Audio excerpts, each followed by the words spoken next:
That's what I want to start. Brooklyn. Talk about that Biggie shit, man. Shout out to Netflix. Shout out to D-Rock. Shout out to D-Rock. Shout out to Miss Wallace. Sense to be like. Shout out to the whole Junior Mafia. Like he said in the documentary, he said. Shout out to Nino.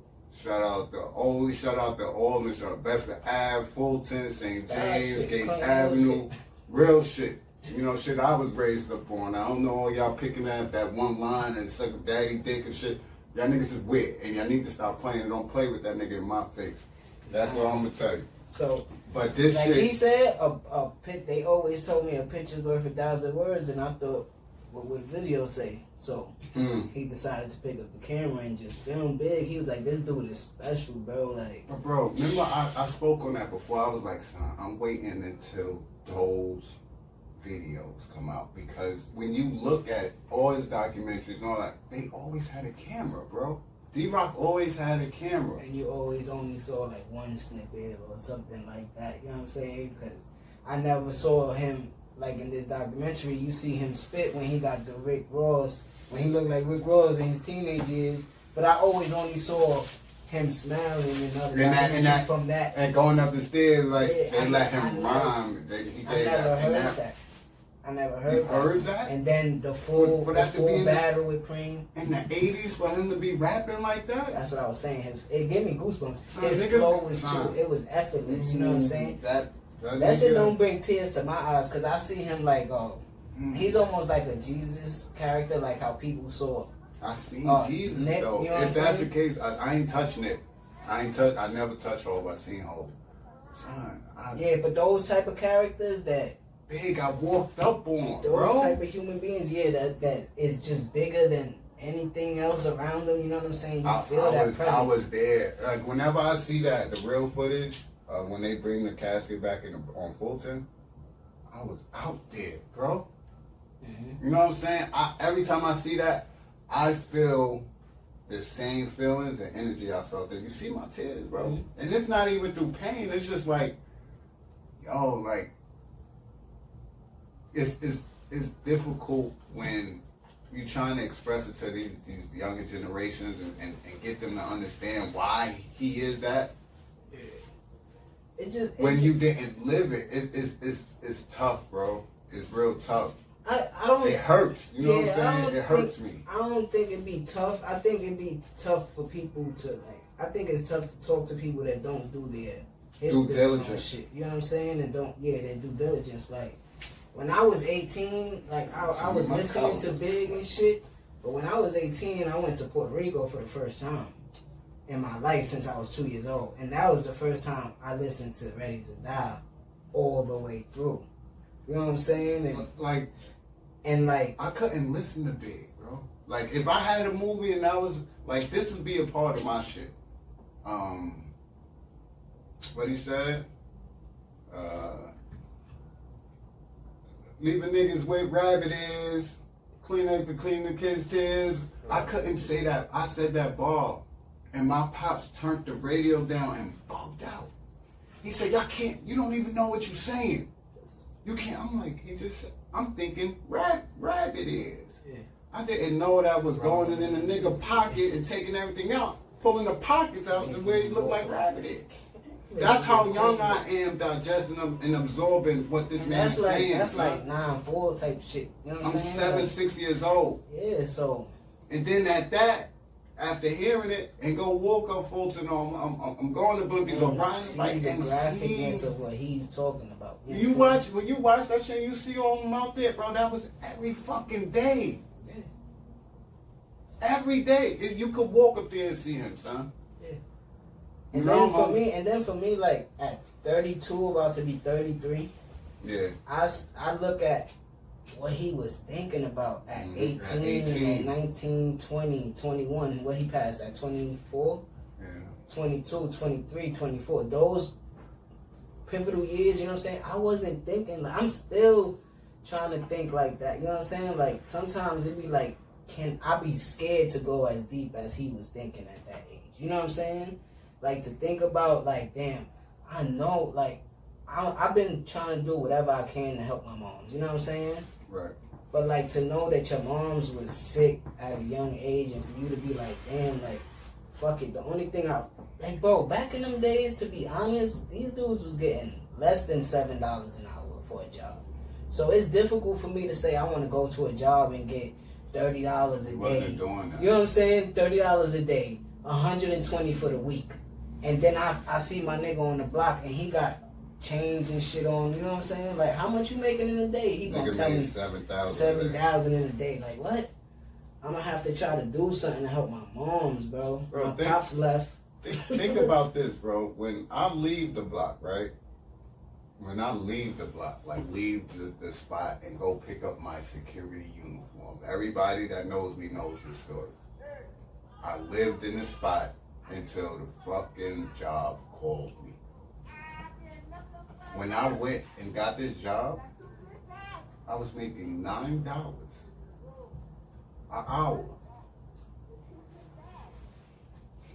An hour. Not cheap. Now, bro, I just said I'm coming from the spot where it's crack, dope, boy, girl, everything is in here. $9 an hour. I start at my first sale is $10. Custody is 20, 40. Don't let it be the first. Nigga coming with a whole 100 for the first time. For the first time of the day. Then it's shorter times for me, like right. So it's like even my bad days, I'm doing more than what is that? $72 a day.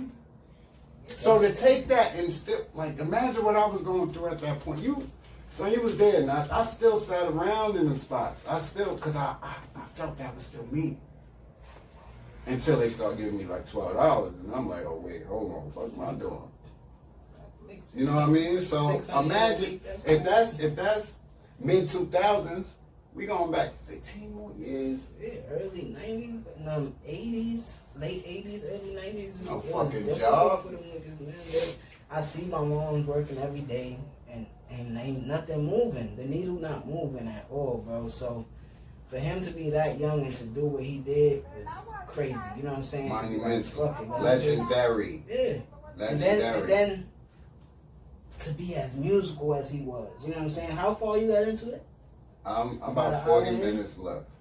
Alright, so you about an hour and some change in already. So you saw his uncle in Jamaica. Yes, this is the shit I'm talking about. This is the shit I want to see. You know what I'm saying? That I didn't know. What's his musical side of his family? Is what we thinking, because we like, yo, he's perfect in music. How? I'm not surprised by that, because when you go to Rated R, you gotta respect. But the point I'm making is and what he got the jazz the nigga. point I'm making is what Puff said in the thing when he was like, you don't have no trace of origins of what rap where that planet this guy comes from. Yeah, so I've always said that. That's what I'm saying. It's like, what's his origins of his bloodline, DNA? There gotta be somebody that was dealing with music, right? So then they go to her brother and they show him. He put his shoes on with the neon green shot. He look like he on the Ave right now. I'm like, look, he already G'd up, nigga. Mm-hmm. And then he start, cause then they mix it with the respect. I'm like, oh shit, that shit gave me goosebumps.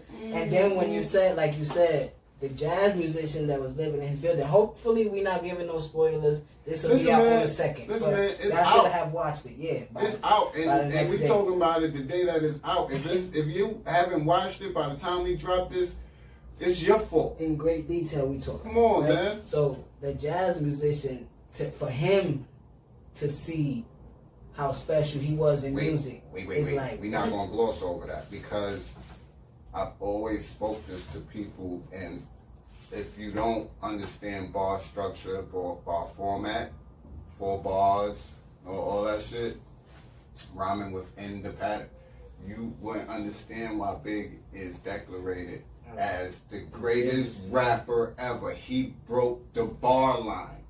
Yeah, he falls right into that percussion. He falls right into the hardest drop of the beat. About 3 or 4 niggas that we know globally or you know that does that. Conway is the new nigga that does that. Him, Pac was doing Kendrick. it.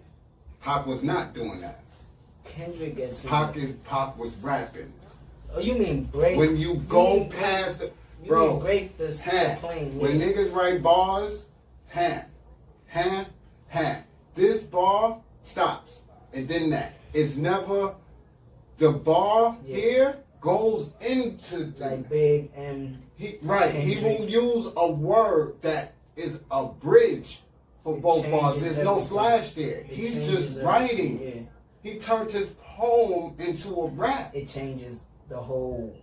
For the listener, it changes the whole roller coaster. It's the Right, like, and it goes when you go watch the jazz dude, and you put gate in there, and you was talking about security. Exactly, and so, once you understand that, you could grasp it. Then now you listening. Now you're not only listening to hearing, but you feeling it.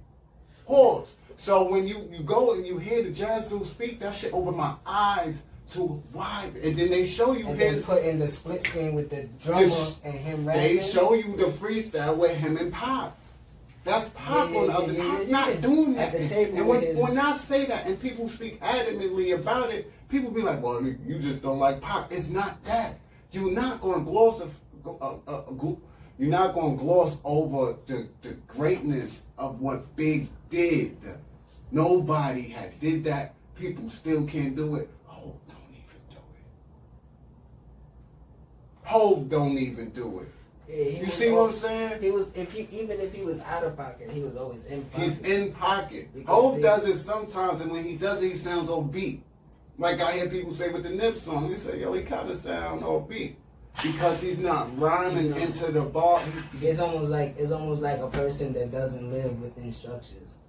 I'm gonna do what I want to on the canvas, and it's gonna accommodate what's already there. This is why people be like, "Yo, I don't rap. I will never try. Yeah, I'm not a rapper." Ask me why you don't rap, because you always understand. They be like, you always understand what a rapper's saying when I don't. I be like, yeah, but that's the art of it. I would never disrespect. My difference is the ear. I don't know. Diddy is not a rapper. His gift is the ear. When he heard Big, what he said, "This guy's the greatest MC ever." Thank you, God, because of his gift of ear. That's like me with Easy. Niggas can't tell me that this nigga's not one of the best rappers I've ever heard. I've heard everybody. He's one of the best niggas to do that shit. He's just not known. Same shit. It's the same blood, bro. He come from the same planet as Big. Because that's his student. That's the motherland shit, man. For real, bro. Because Preston's from, his mom's from where? She's native. They're native. And his pops is Honduras. And we already know what that's for. I mean, he's growing up in right, and his pops is Michael Jackson back there. Niggas don't even know. So for somebody like that, even their ear is even more rare than our ear. Cause all we hearing honestly is the wordplay. How you really like different from somebody that's simple. But when you get into a studio and you hear a beat, you like, this nigga hears the strings and the... They're taught music. We're taught a genre and a culture. They're taught music. Cause like for me, growing up, it was always, my mom's always had Spanish music in the crib and like house music. Like house party music, what was that? Electro and all that shit. Yeah. What is that? What they call Baby, don't hurt me. Yeah, all that shit, you know what I'm saying? So I was like, alright, I'm just listening to the beats here. Because that's what your mom. This is what I'm listening to. Then when I got into my pop R&B shit, baby in the disco era. Yeah, because she was born in the late 60s going through the 70s, but then in Puerto Rico, so the music scene is almost disco-ish, but then they doing their own thing now. Yeah. That's almost like you said, native shit, you know what I mean? Drums and shit like that. So, but at that time, she told me that there was rappers going out to Puerto Rico to build their buzz. So she was hearing that, like my pops was listening to it because he was in the streets. You know what I'm saying? So, and coming back and forth from New York. But that shit counts. So when I learned that, we already knew that he was from Jamaica. We knew his mom's. We heard the accent and everything. But to learn this part of it was eye-opening for me again. It's very important. Yeah, it's important to the story. You know what I'm saying? It's very important. But I'm happy that we're getting this year, and it's not just another year passing. It's like rest in peace to the greatest rapper of all time, and all this. We get to showcase him. Needed it because he just got inducted into the Rock and Roll of Fame. That too, but we also get to showcase him in a different way that he has been showcased since his death. His human side. Since yes. Yes. Not you Not get to see B.I.G. Christopher. All the time, We're getting to know Chris. Yeah, because you get to know him, you're like, oh shit, he wasn't really like that. His friends call, like they said, his friends call, like D-Rock said, damn, y'all doing all this for Chris? That's, bro, I never, when niggas used to do that, I never looked at us as Wu-Tang. Remember niggas used to do that? I never looked at us as that. I always seen us as Junior Mafia. Why? Because we sat in McDonald's. I was 13. Now, y'all niggas is 2, 3, 1 year younger than me. And we sat there and I said, bro, this is what we gonna do. I ain't say, bro, we gonna get 2 keys and da.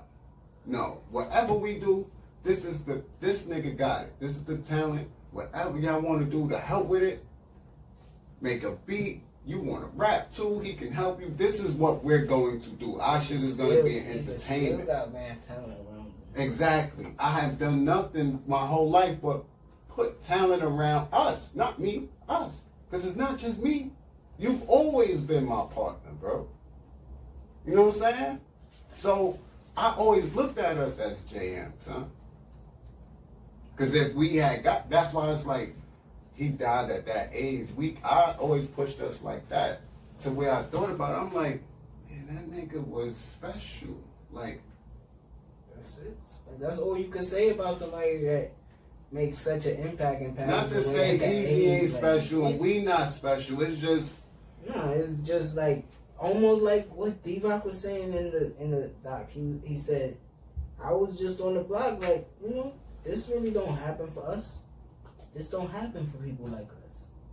You know what I'm saying? Like, it just doesn't happen for people like us. So, like he said, they drove up all them bullshit players with like 3 cars. And they like, this can't be right because we still standing on Bedford. But like you were saying, it's just in the stars for certain people that get picked. You know what I'm saying? Yeah, it's in the stars, and now it's about your work too, and your right now that's in the air, but right now it's about effort because. Like I said, and you got like I said, when I post this video tomorrow or whenever I post it, it's gonna be another 400,000 people uploading videos at the same second. You know what I'm saying? So it's like, so it's like, and I'm just saying on the YouTube platform. Right. Hey, there's other platforms. You know what I'm saying? Like, I want to start my own website where we put our episodes on. You know what I'm saying? That way all our traffic is out. You know what I mean? So, but so back then that's rarefied air, bro. Yeah, bro. To sit there and let the person give you a sample of Party and Bullshit of that type of track that it was, and then for you to flip it like that, shit is talent, man. It's more than talent. It's just, and then everybody that's involved to make that happen. You know what I'm saying? He needed everything. He needed. I'm just talking the music side. He needed 50. He needed his man. He needed to run it to D-Rock first. Only to tell him, yo, get one in the studio. We doing the demo. He wasn't even saying that. And D-Rock said, yo, I felt accomplished. My boy came on the block and violated. I was like, yeah, that's my nigga. At the end? Well, when they was talking about the battle on the block. Oh yeah. Oh yeah, because see, and that's another thing that it shows like me you too. bring somebody to the block, you go easy to the block, and it's like, you know what I'm saying? You gotta feel good if niggas saying, everybody's saying, oh, that nigga nice, you know what I'm saying? Or if niggas want to pass me that, if niggas want to battle him, and they can't fuck with him, and you like, yeah, I bought him on the block. You saw that notch? I'm like, yeah, that nigga nice. Now do you see why I compare? And I just didn't know that. I ain't know D-Rock was from Gates. Quincy and Bedford. Which is enough. Nigga, that fucking Talib block. You see how they like, yo, I lived over here, I lived over here. That's us. And it all steps in the universe. I think Big would. Bro, we do that, and we do that, Matt, for us. Everything leads back to Madison. We got lines pointing back to everywhere that leads back to that block. You know, some niggas from Madison and Ralph was up on that block at that time. Oh yeah. Niggas that lived. Dre said that. You know, niggas used to go. Remember Dre used to tell us. Especially if that's the block where niggas is throwing block parties and niggas at the bar. Niggas at the bar. Remember Dre told us. That's when Dre was telling us. He was like, yo, Biggie wasn't no big drug dealer. And we was like, what the fuck you talking about? You made 10 crack commandments.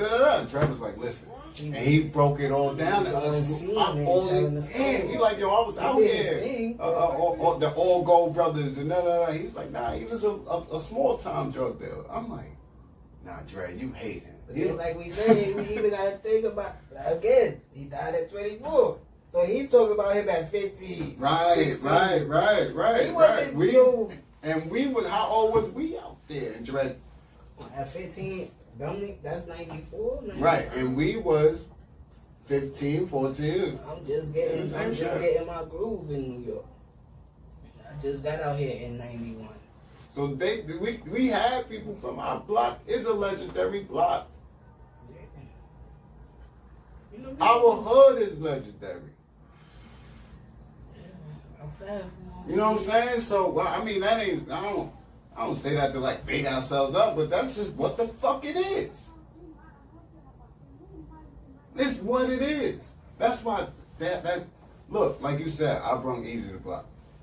D-Rock brung Big. Niggas was bringing niggas to the hood, and niggas they was bringing to the hood was getting violated.